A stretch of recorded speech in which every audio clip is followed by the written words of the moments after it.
Bien, intentemos analizar ahora el funcionamiento un poquito más didáctico, ¿no? Aquí, por ejemplo, tenemos una sola espira, ¿ya? Y tenemos a los dos segmentos de conmutación con sus dos contactos fijos llamados escobillas. Pero tratemos de ir un poco más allá y entender este proceso de conmutación y cómo logro pasar de un voltaje alterno a un voltaje continuo. Verán lo que pasa. Lo voy a decir de manera verbal, luego vamos a un video y luego regresamos para ver si se entiende de manera clara. Estoy segura que lo van a comprender. Cuando no se encuentra el colector y tampoco las escobillas, en los terminales se obtiene una tensión inducida debido al campo magnético externo de características variables o alternantes, ¿ya?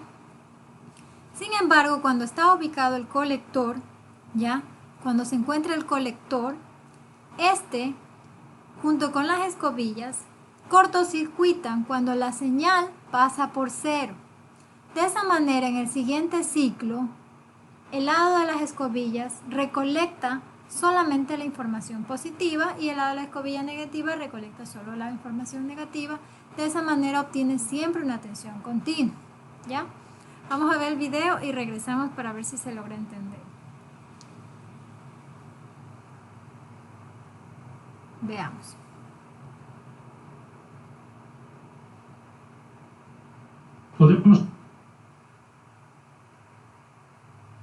Por lo tanto, continua en muchos electrodomésticos. Encontrar motores de corriente continua en muchos electrodomésticos portátiles, automóviles y equipos industriales. En este vídeo comprenderemos de una manera lógica el funcionamiento y construcción de motores comerciales de corriente continua. Primero, comencemos con el motor de corriente continua más simple posible. Es algo similar a esto. Ya, es lo que hemos analizado, ¿no? Una espira, el campo magnético externo. Ahora, ¿qué le estamos añadiendo? El segmento circular, en este caso, porque hay una espira, solo hay dos segmentos circulares. No están uno solo conectados, se encuentran separados, ¿sí ven? Y tenemos los contactos fijos llamados escobillas. Ellos se van a encargar de cortocircuitar. Sigamos. El estator suministra un campo magnético constante y la armadura, que es la parte rotatoria, es una simple bobina. La armadura está conectada a una fuente de energía continua a través de un par de anillos de conmutación. Cuando la corriente fluye a través de la bobina, una fuerza electromagnética es inducida sobre esta de acuerdo a la ley de Lorentz. Así que la bobina comienza a girar. Como podrás ver, a medida que la bobina gira, los anillos del colector se conectan a la fuente de alimentación con polaridad invertida. Como resultado, en el lado izquierdo de la bobina, la electricidad siempre fluirá alejándose. Y en el lado derecho, la electricidad fluirá acercándose. Esto asegura que la acción del par es siempre en el mismo sentido durante el movimiento. De este modo, la bobina continuará rotando. Sin embargo, si prestamos más atención a la acción del par, nos daremos cuenta que cuando la bobina está casi perpendicular al flujo magnético, la acción del par tiende a cero. Como resultado, el movimiento del rotor será irregular si se usa un motor de corriente continua de este tipo. Bien, pero analicemos la parte de la conmutación antes de analizar esa parte. Aquí podemos darnos cuenta, justo aquí, ¿no es cierto? Cuando tenemos la polaridad negativa, ¿no? Y la polaridad positiva, ¿qué pasa cuando se realiza el cambio? Cuando se cortocircuita. Si ven que estos segmentos no se encuentran unidos, sin embargo, las escobillas se encargan de cortocircuitarlos. Ahora bien, recordemos que estos segmentos no se encuentran unidos, pero las escobillas se encuentran ubicadas de tal forma que cortocircuitan estos dos segmentos semicirculares, se encuentran ubicados de tal forma que lo cortocircuitan justo cuando la tensión medida pasa por cero. En ese instante lo cortocircuitan, ¿para qué? Para no permitir que recepten la carga contraria, en este caso negativa, sino que siempre recepte la carga positiva. De esta manera, cada vez que la espira cambia de polaridad, porque mantiene un movimiento continuo, ¿no es cierto? Y por el sentido de la corriente y por el campo magnético sabemos que, por ejemplo, si va en este sentido, seguimos la regla de la mano derecha, podemos determinar el sentido de la corriente y así también del campo magnético y la fe y la polaridad de la misma, ¿verdad? Pero sabemos que luego esta va cambiando debido a que gira, ¿verdad? Entonces, para lograr mantenerlo constante se utiliza este sistema de conmutación que lo que hace es cortocircuitar cuando la tensión o la corriente pasa por cero. En ese instante se cortocircuita y se recepta o se colecta, que ya luego vamos a ver el nombre final, colector, que las cargas de diferentes formas, de tal manera tener una distribución DC, ¿ya? Espero que se haya podido entender esa parte, a veces es un poquito complicado, igual les dejo el link del video para que lo vean lentamente y puedan comprenderlo. Ya, y finalmente se logra tener una tensión alterna a una tensión continua. Bien, ahora el video también se refería a una parte de que cuando la corriente y el campo magnético, en un cierto punto, cuando se encuentra en cierto punto, ¿no? El par es cero y por tanto tiene un movimiento un poco brusco. Eso es debido a que, por ejemplo, si analizamos este segmento de aquí, ¿no es cierto? Veamos, tenemos 4 puntos, A, B, C y D, ¿ya? Y sabemos que la fuerza es igual a la longitud por el punto cruz entre la corriente y el campo magnético, ¿ya? Verán, el punto cruz entre dos vectores que son paralelos es igual a 0. Por tanto, cuando la corriente se encuentre, el vector corriente se encuentre paralelo al vector campo magnético, el producto cruz será 0, ¿ya? Entonces, siempre existirá una fuerza cuando exista, cuando esta sea tangencial a la dirección del movimiento, ¿ya? Veamos, el producto vamos a analizar por segmentos, entre A y B, ¿no es cierto? Tenemos la dirección del flujo del norte a sur, ¿verdad? La corriente no se encuentra, recuerden que estamos entre A y B, esta es la corriente, ella no se encuentra paralela a la dirección del campo magnético, no se encuentra, por tanto el producto cruz no es igual a 0. Sin embargo, en el segmento BC, si ven la corriente, vemos que ella es paralela al campo magnético, y por tanto el producto cruz en este segmento será 0 la fuerza. Ahora, la fuerza entre el extremo C y D, tenemos que la corriente, sigan el mouse, no es paralela, sino perpendicular al campo magnético. Por tanto, el producto cruz no es 0 y se obtendrá una fuerza tangencial a la dirección del movimiento. Sin embargo, en D y A ocurre exactamente lo mismo que en BC, donde la dirección de la corriente, ¿ya?, está paralela al campo magnético. Por tanto, el producto cruz será 0 y la fuerza en ese punto 0. Obviamente uno diría, pero es una espira, esta sigue moviendo, si es algo significativo. Bueno, no lo es. Cuando se trabaja con una sola espira, el movimiento se puede percibir ese cambio brusco, que la espira gira, se detiene, porque disminuye el par de manera brusca, porque en esos segmentos, en esos puntos es 0 la fuerza. Para lograr evitar esto, lo que se hace es conformar más espiras. El producto vectorial ya se hace conformar más espiras, ¿ya?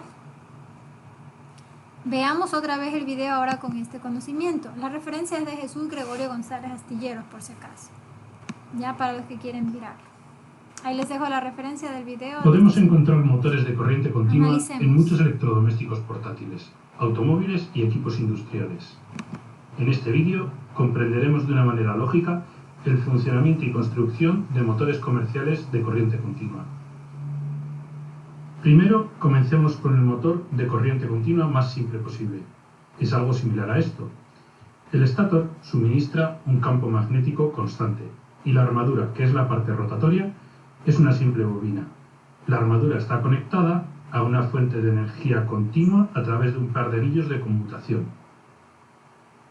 Cuando la corriente fluye a través de la bobina, una fuerza electromagnética es inducida sobre esta de acuerdo a la ley de Lorentz.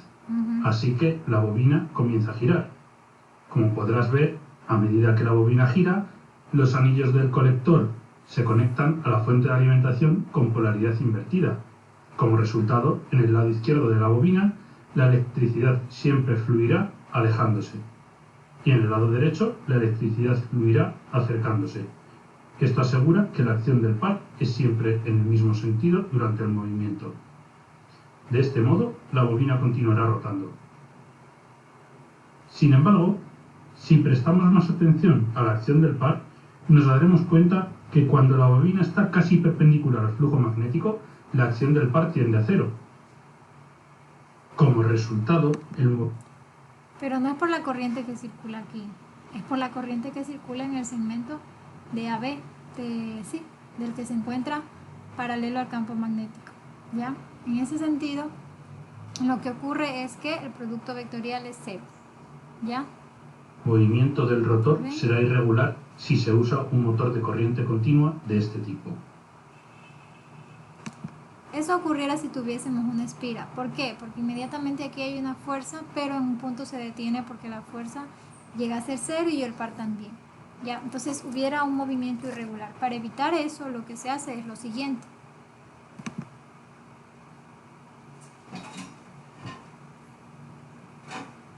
Este sería el truco para superar este problema. Añadir una bobina más al rotor, con un par de polos. Se pueden dar cuenta que cuando se añade otra bobina, el segmento semicircular, que eran 2, ahora son 4, ¿ya? Y asimismo las escobillas están ubicadas de una manera tal que se cortocircuite siempre que la corriente pase por 0, o la señal alterna pase por 0. Veamos la añadición de la siguiente bobina. Los adicionales para el mismo. En esta disposición, cuando el primer devanado está en la posición vertical, el segundo devanado se conecta a la fuente de alimentación, por lo que la fuerza motora está siempre presente en el sistema. ¿Lo ven? Tiene un movimiento más continuo.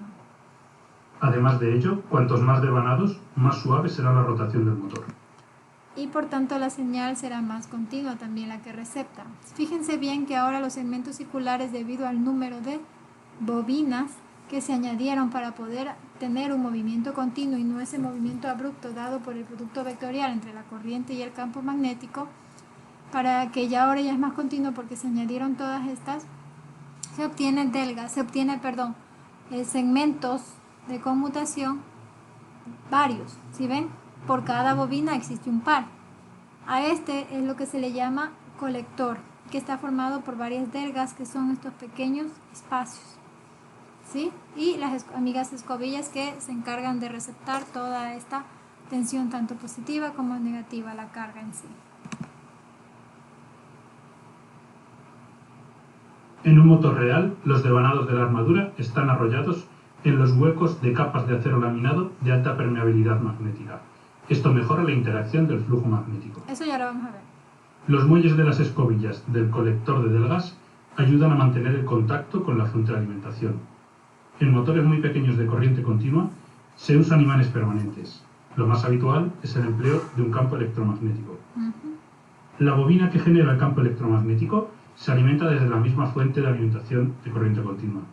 Las bobinas de campo se pueden conectar a los devanados del rotor de dos maneras diferentes, en paralelo. Bueno, eso ya lo vamos a ver. Pero básicamente de eso nos estamos refiriendo cuando hablamos de cómo se realiza el proceso de conmutación, ¿no es cierto? Y para lograr de tener alterno a continuo. Y así también por qué la fuerza en ciertos puntos es igual a 0 y por qué es necesario añadir más bobinas para tener un movimiento continuo. Y así también de esta manera se dan cuenta que ya no existen dos segmentos circulares llamados conmutador, sino existe uno solo que se llama colector y está formado por varias delgas, es decir, por varios segmentos circulares que serán 2 por cada bobina o un par por cada bobina, ya, porque cada bobina finalmente te entrega 2 terminales. Ya, ahora vamos a ver el siguiente video. Gracias.